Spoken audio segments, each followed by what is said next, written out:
It's 9:01 a.m. I would like to call to order the teleconference meeting of the Building and Operating Committee on Thursday, March 24, 2022. Before we begin, this meeting is being recorded. Madam Secretary, please call the roll. Thank you and good morning again, everyone. Starting with Director Cochran. Here. Director Conroy. Absent. Director Hernandez. Here. Director Parr. Present. Director Rabbit. Here. Director Thier. Here. Vice Chair Maston. Here. Chair Garbarino. Here. And President Terrio. Here. Thank you. You have a quorum. Also on the line, we are actually a committee of the whole. We have Directors Hill and Rodoni. So you do have 10 members on the line currently. I'll confirm staff. Dennis, are you on the line? Yes, I am.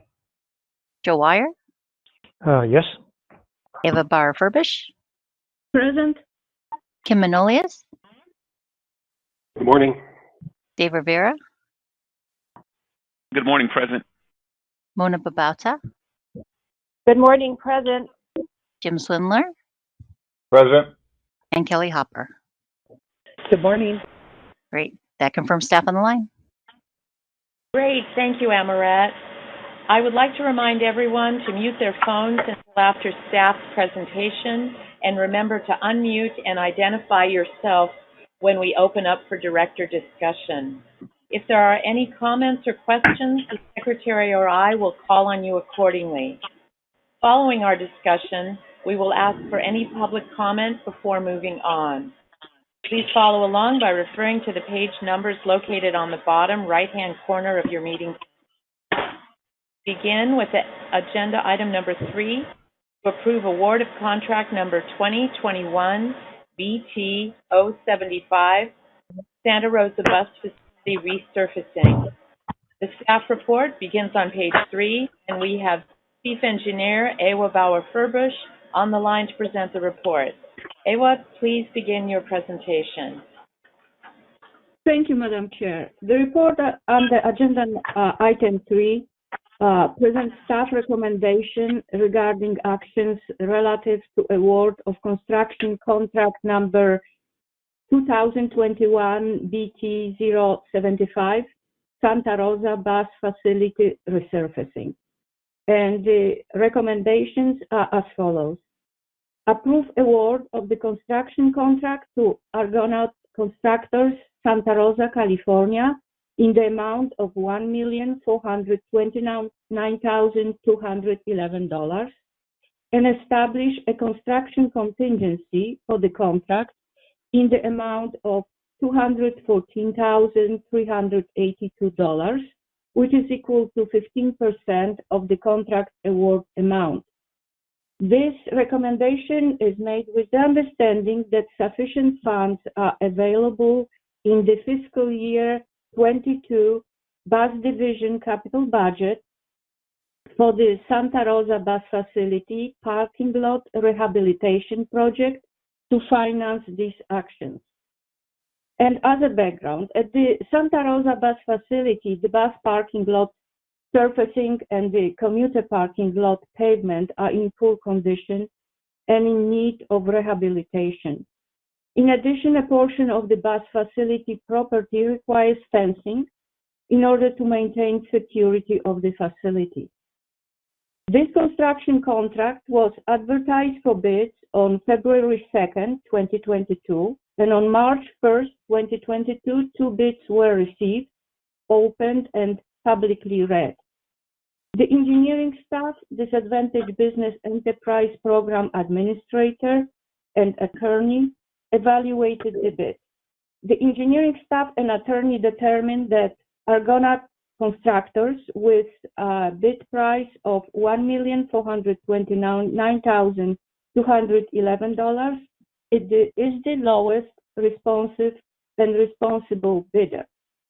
An SBE contract specific goal of 24% was established for this contract, and this low bidder was not able to meet the 24% SBE goal due to the irregularity with one of its listed SBE subcontractors, whose SBE participation could not be counted towards the goal.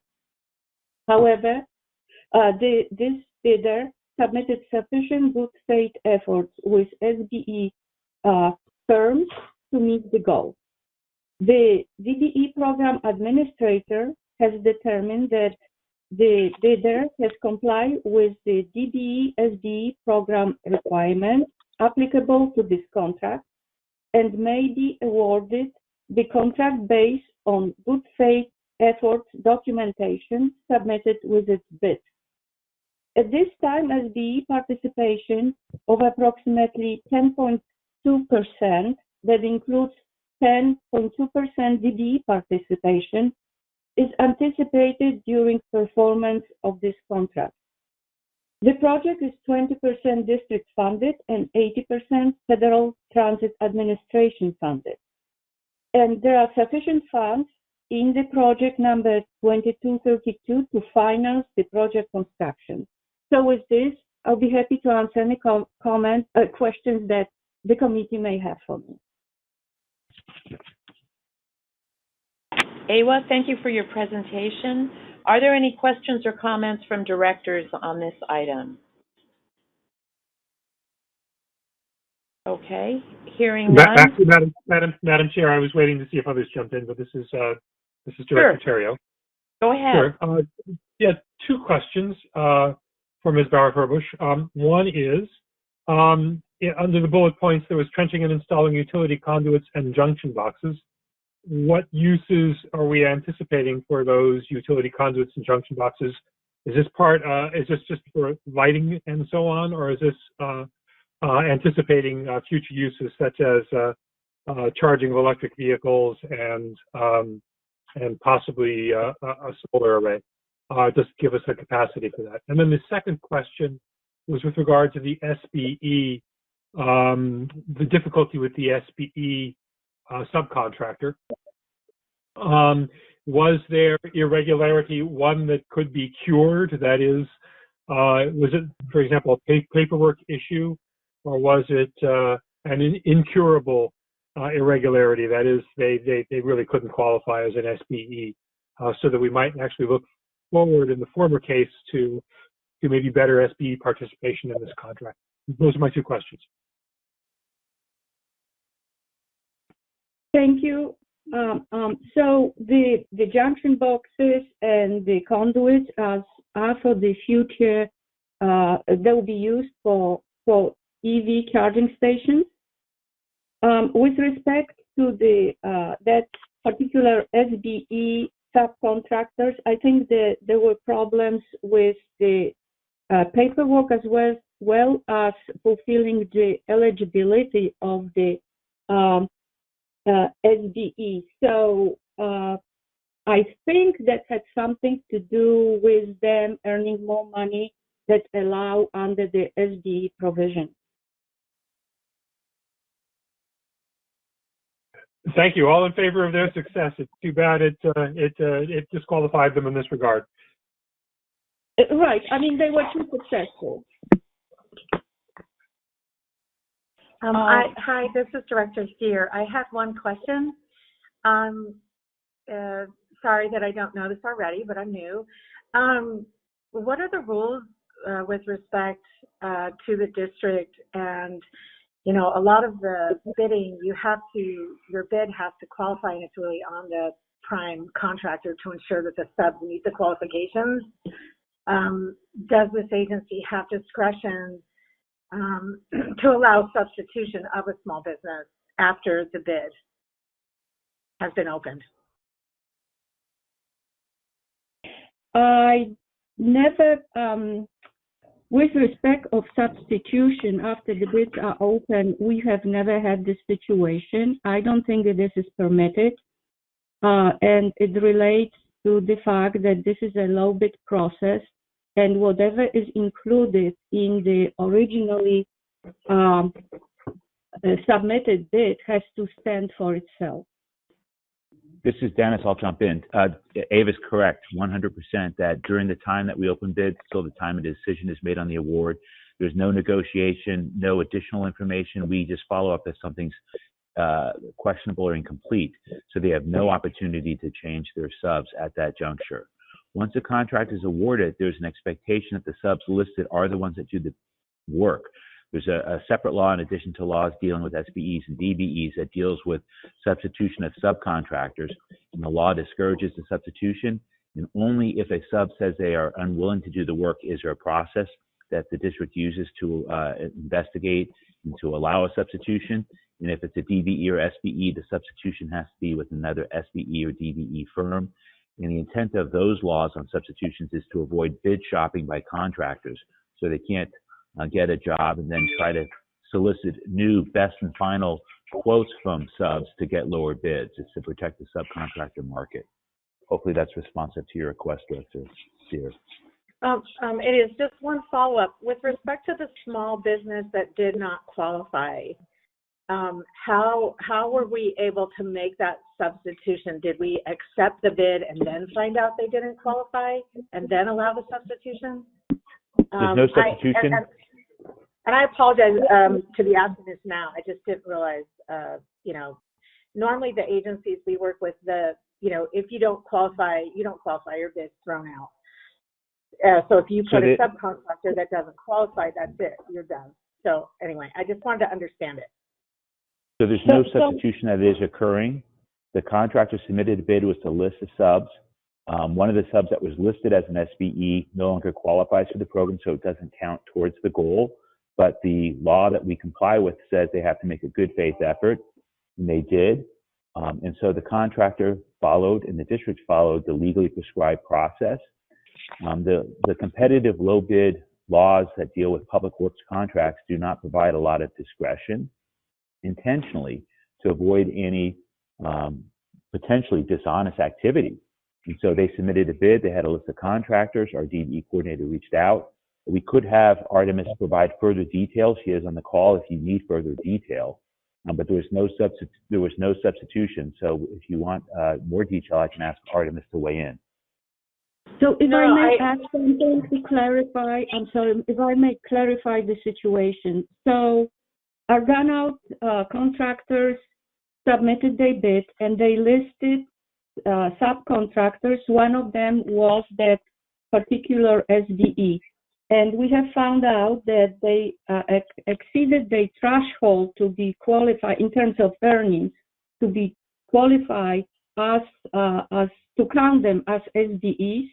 They are still on the contract, but we cannot count their participation on the side of the SBE participation.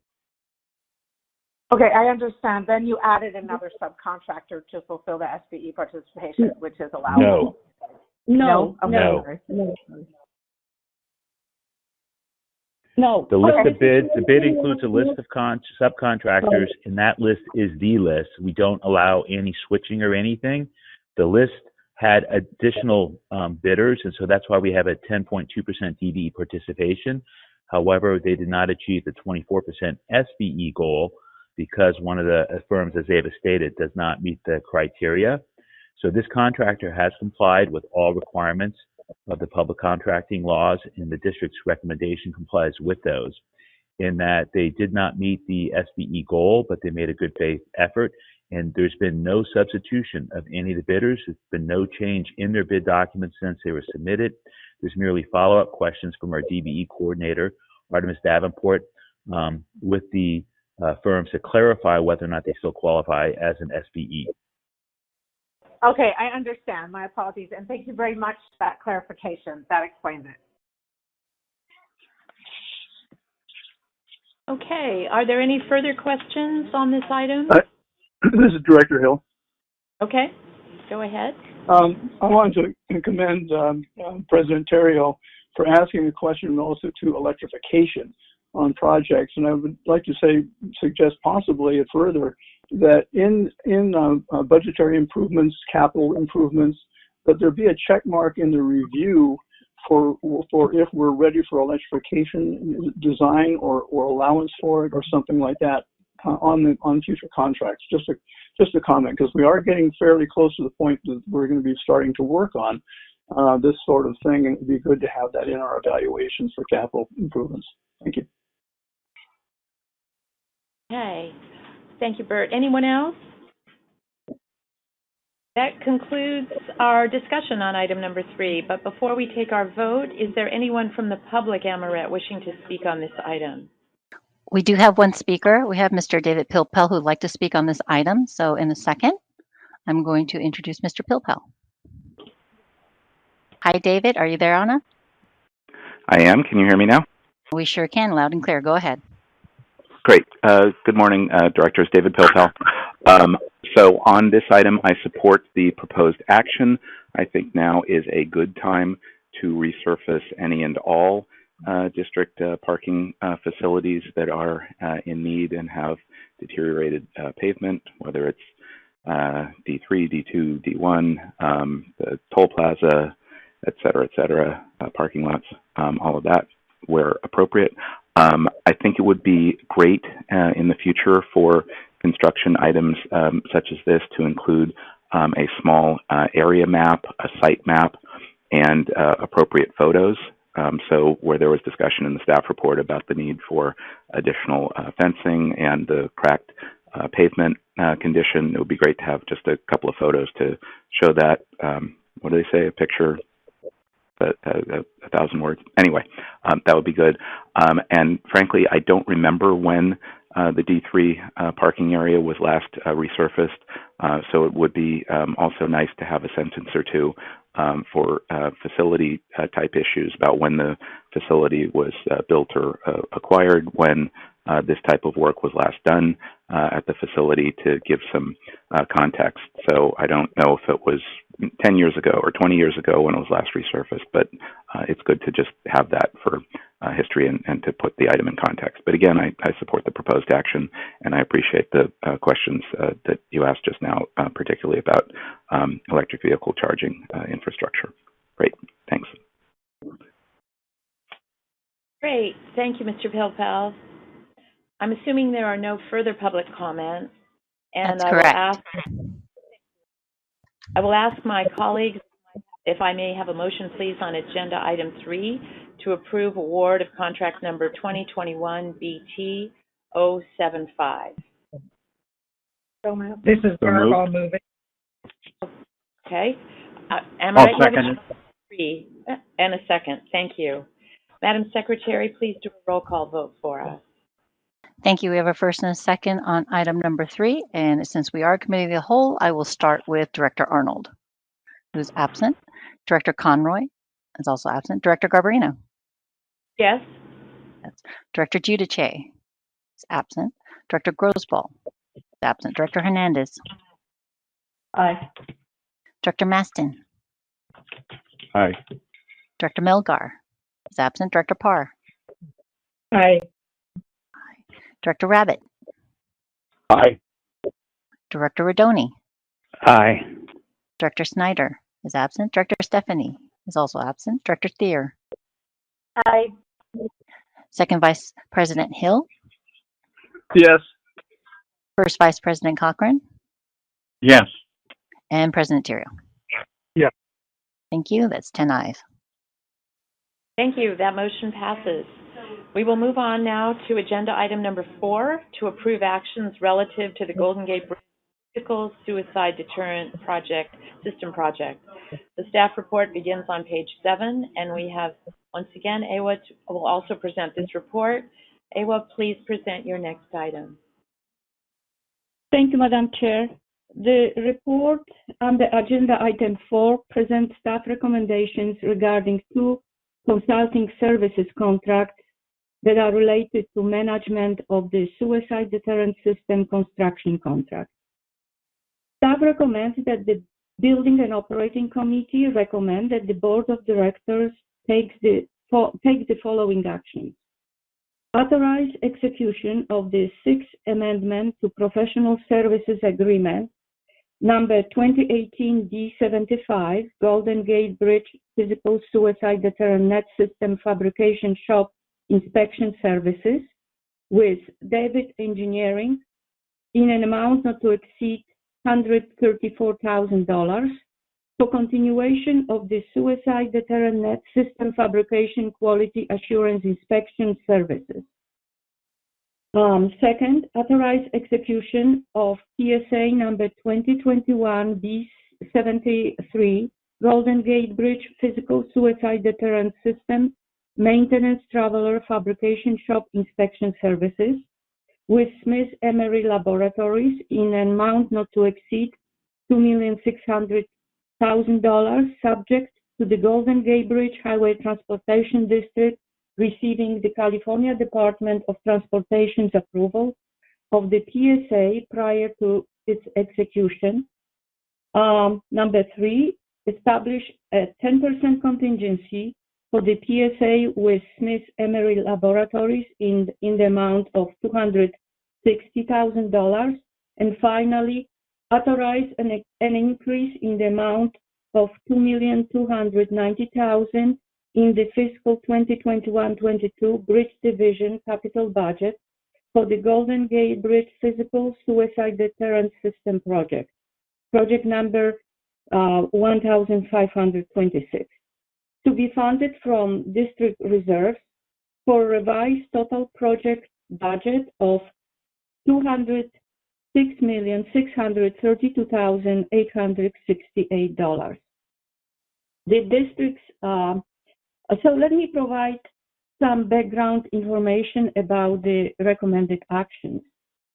The proposed increase in the David Engineering's TSA cost is a result of the net fabrication not progressing as originally scheduled because of the contractor's delays in performing field verifications and development of net system fabrication drawings, and also additional factors such as relocation of the fabrication operations to a larger facility and slower production due to the COVID pandemic. To date, the net fabricator has fabricated approximately 77% of the 385,000 square feet of the total net quantity.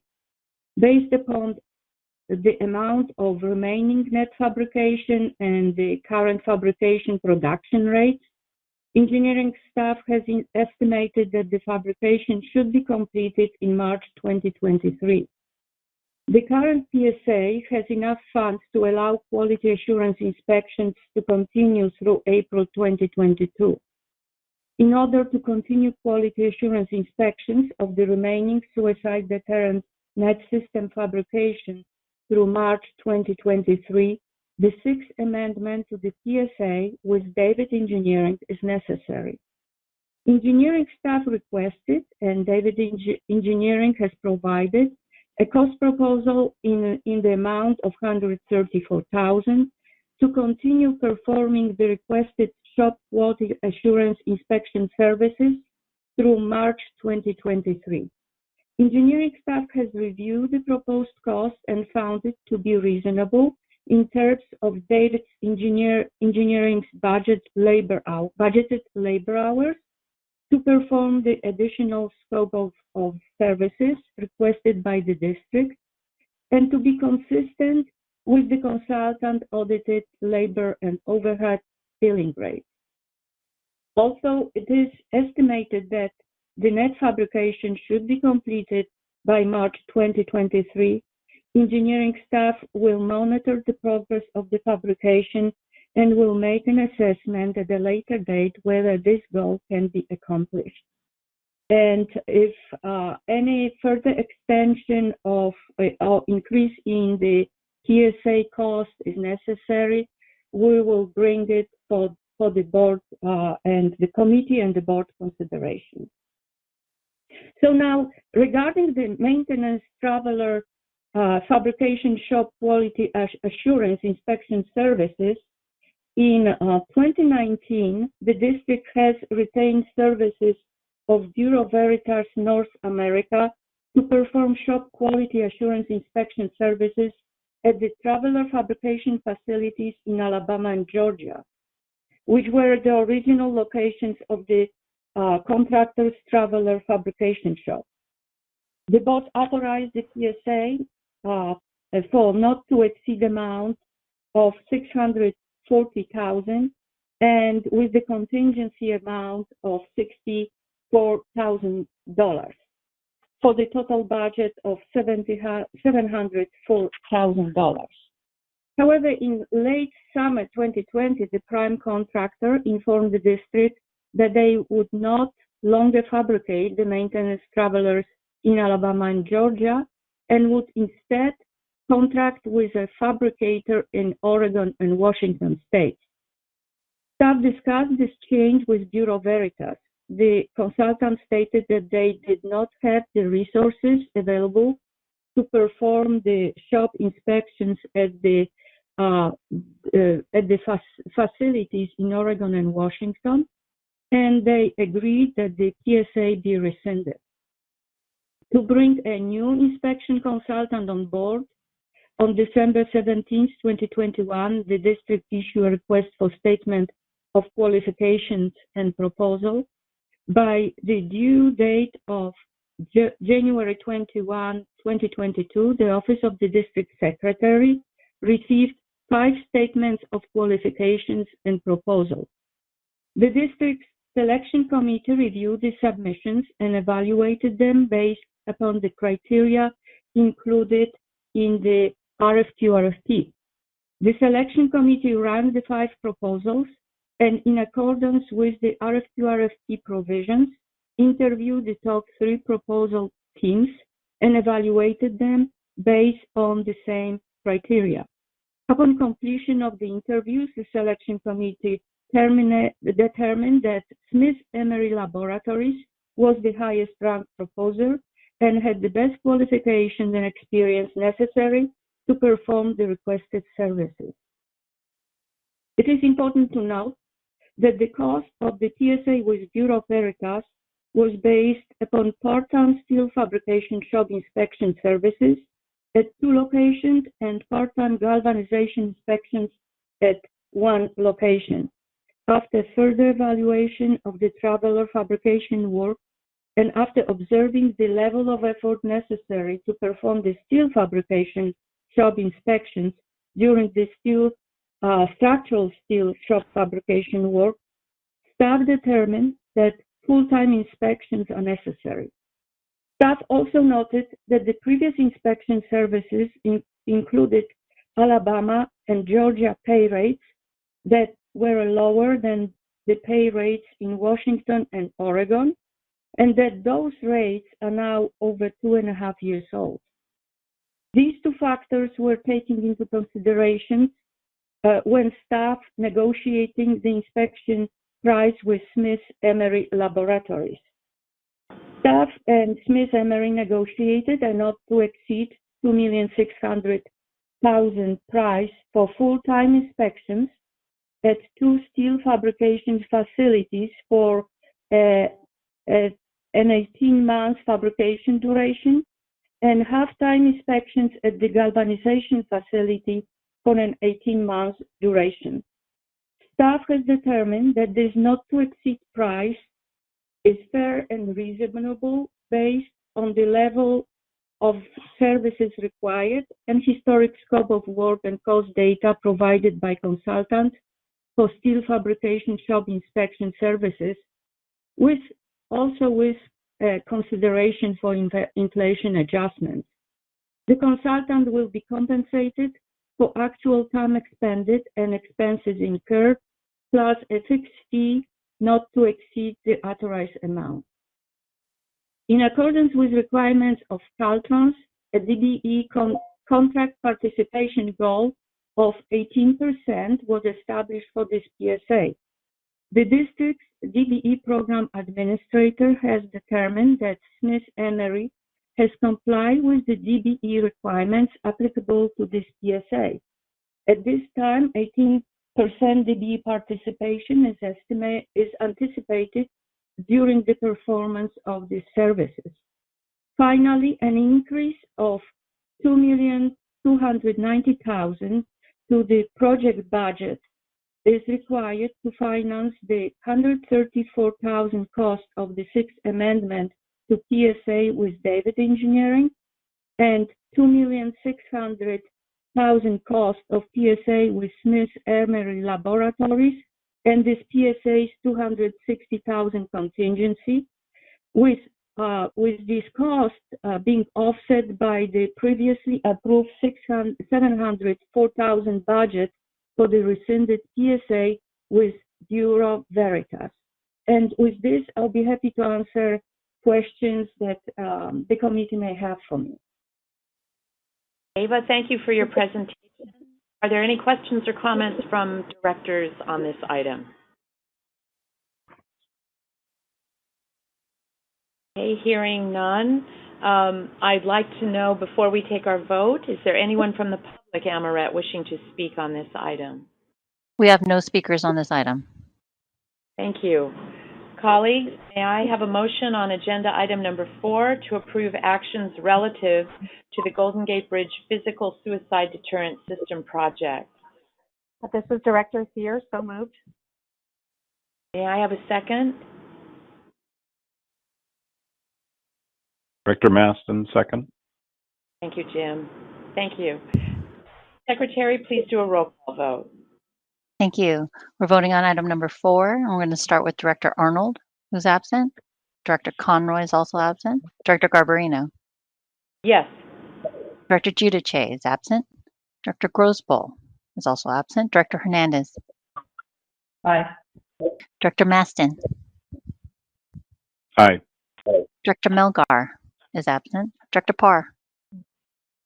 Aye. Director Rabbit. Aye. Director Rodoni. Aye. Director Snyder is absent. Director Stephanie is also absent. Director Thier. Aye. Second Vice President Hill. Yes. First Vice President Cochran. Yes. And President Theriault. Yes.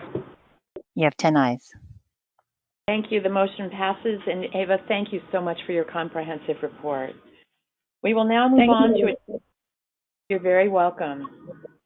We will now move on to agenda item number 5, approve actions relative to contract number 2020 F047, Ferry Fleet Scheduled Dry Dockings and Capital Improvements. The staff report begins on page 19, and we have Deputy General Manager of the Ferry Division, Jim Swindler, on the line to present this report. Jim, please proceed. Good morning, Madam Chair and committee members. Thank you for the opportunity to present this item. The item before you is to approve actions relative to contract number 2020 F-047, Fleet Scheduled Dry Dockings and Capital Improvements. Specifically, the item requests 2 actions. First, to authorize an increase in the contract contingency for contract number 2020-F-047 in the amount of $900,000. And second, to authorize an increase in the FY 21-22 Ferry Division capital budget for project number 2140, Ferry Vessel Rehabilitation, in the amount of $800,000. By way of background, the U.S. Coast Guard regulations require that each of the district's ferry vessels be dry docked once every 2 years. The purpose of this dry dock is for a comprehensive inspection of the underwater portion of the vessel's hull and other areas that are not readily accessible for routine inspection. It is customary to accomplish other projects while the vessel is out of service and undergoing this inspection in the shipyard. What makes this contract somewhat unique is that this is a 4-vessel contract and was awarded in October 2020 and will not be complete until midsummer 2022. By early next week, the 3rd vessel, MV Golden Gate, will be complete, leaving only the MV Napa yet to be completed. The majority of the additional unbudgeted work on the last 2 vessels, Golden Gate and Napa, is related primarily to wastage and localized pitting of underwater hull plating, and in some cases within the water jet tunnels. The repairs to the water jet tunnels are somewhat more complicated, as propulsion units and other mechanical parts must be removed in order to make the repairs. Repairs of this nature also require repair plans that must be approved by the United States Coast Guard. The repairs are a combination of actual replacement of some hull plate, weld repairs of some hull plating that's pitted, and in some cases, use of an epoxy type filler. The two tables attached to this item are intended to provide information on funding allocation and cost adjustments necessary over the approximate 2-year contract period. With that, I am available to answer any questions you may have. Thank you. Jim, thank you for your presentation. Are there any questions or comments from directors at this time? This is Director Cochran. Go ahead. Jim, on the hull, do they actually cut out part of the hull to replace it if it's pitted so badly? Yes, they do. There's a process that we go through with the Coast Guard in analyzing the depth of the pitting, and in some cases there's actually wastage where the actual thickness of the hull diminishes. So in certain cases, that is required. So you're saying that the hulls of the Napa and the Golden Gate aren't like the Spalding group. Is that correct? Well, that is clearly correct, as you've heard me speak of, and I believe you and ex-director Eddie went with me to the shipyard to actually see that. Yes. The Spalding vessels are built like tanks, to be honest with you, and the high-speed vessels not so much because they're extremely weight sensitive, and obviously the more weight you add, the slower the vessel goes. Okay. Thank you, Jim. Thank you. Any other questions from my colleagues on this item? Director Hill. Go ahead, Bert. I'm just curious, with the Coast Guard requirements and all, are we covered for the additional mileage that we're using with the Tiburon and Angel Island as to the maintenance times and costs and things like that? Is that in our budget, or do we need to bring that in sometime in the future? No, I don't really think it requires a budget increase. As you may recall, one of the advantages of the Angel Island service and Tiburon service is it kind of fit nicely into vessels that were already on the water and primarily traveling most of that back and forth anyways. So no, I don't think so. I don't think it's necessary at this time.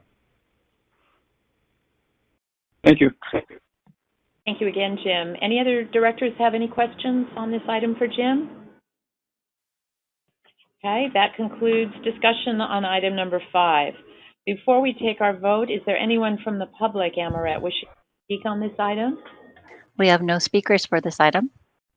Okay, thank you. Colleagues, may I have a motion on agenda item number 5 to approve Madam action? Chair. Yeah, Yes. I'll move item number 5. Wonderful. May I have a second? Hill, second.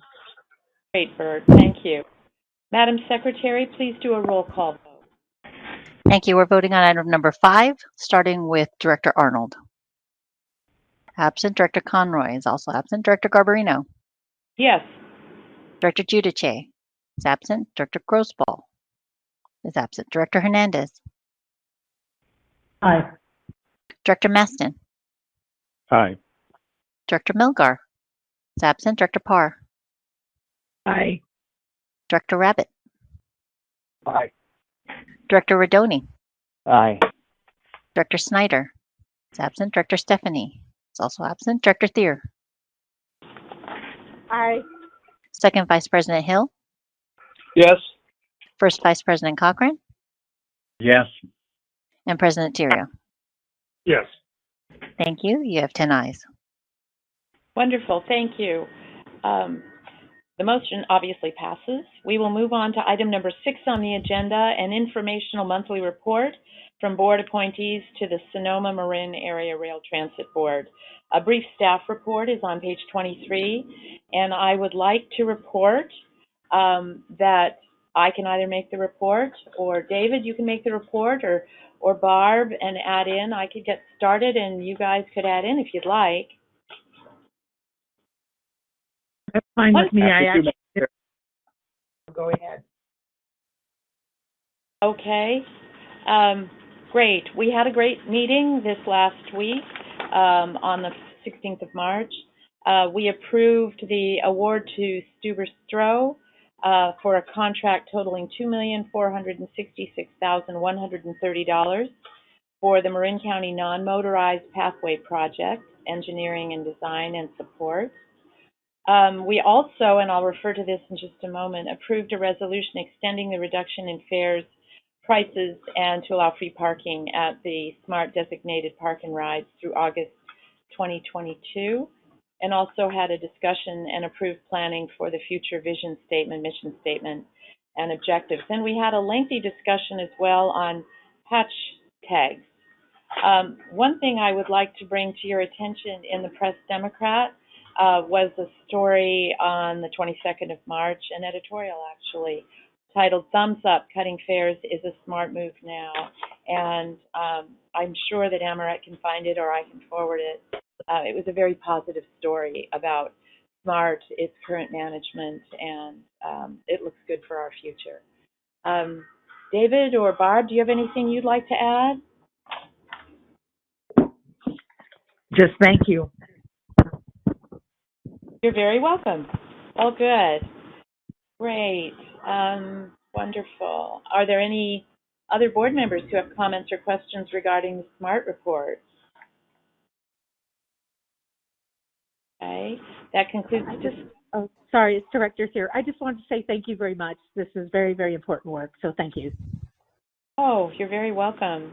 That concludes item number 6, but before we move on, is there anyone, Amaret, from the public wishing to speak on this item? We have no speakers under this item. Okay. So as no action is required for item number 6, we will move on now to item number 7, the status report on engineering projects, which begins on page 25. Ava, please proceed with your informational report. Madam Chair, members of the committee, my written report is before you, and I'm available to answer any questions you may have for me. Okay. Thank you for your report, Ava. Are there any questions for Ava on her report from directors? Okay. Hearing none. There is no action associated with item number 7. Is there anyone from the public wishing to speak on this item or address this committee under item number 8, which is public comment? We have no other speakers today. Okay. Thank you all. We've reached the end of the agenda for this committee meeting. May I have a motion to adjourn this meeting? So moved. I'll second. Oh, great. Objections? This concludes the meeting of the Building and Operating Committee. Thank you, dear colleagues. The time is 9:44.